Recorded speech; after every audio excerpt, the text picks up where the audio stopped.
કેમ બેન સારું છે ને તમારે? હારું, તમારે કેમ છે? અમારે મજા છે હો બેન. બેટા પાણી લેતા આવજે.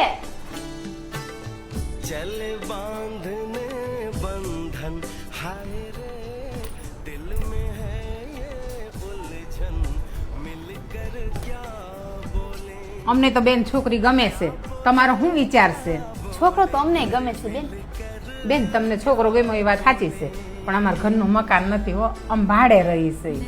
બેન છોકરો સંસ્કારી અને કમાવ છે ને એટલે ગમ્યું છે, અને ભાડાના મકાનમાં તો અમે રહીએ છીએ, અને મારા દીકરીના ભાગમાં હશે તો તમારે મકાન થશે, અને ભાગમાં ન હોય તો હોય એ પણ વેચાઈ જાય. દીકરીને એકલી મિલકત જોઈને તો નહીં દેવાય ને બેન. બેન તમે વાત કરીને મને બહુ ગમી હો બેન. તમે મારા દીકરાના સંસ્કાર જોયા, તમે અમારી મિલકત ન જોઈ, અમારા ઘરનું મકાને નથી. અમને એમ થયું હતું કે શું જવાબ આવશે મારા દીકરાનો, હા આવશે કે શું કહેશે એમ. અત્યારે તો છોકરીવાળાની કેટલી માંગ હોય છે. દીકરીના માવતર એમ પૂછે તમારા દેશમાં જમીન છે, તમારા ઘરના મકાન છે, એવું બધું હોવા છતાંય હા નથી પાડતા.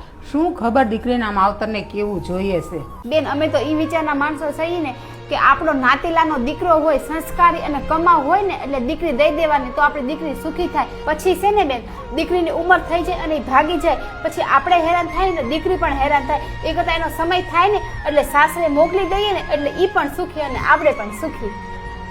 બેન તમારી વાત મને બહુ ગમી હો. કડવું છે પણ સત્ય છે. અમારા નવા વિડીયો જોવા માટે અમારા પેજને ફોલો કરો.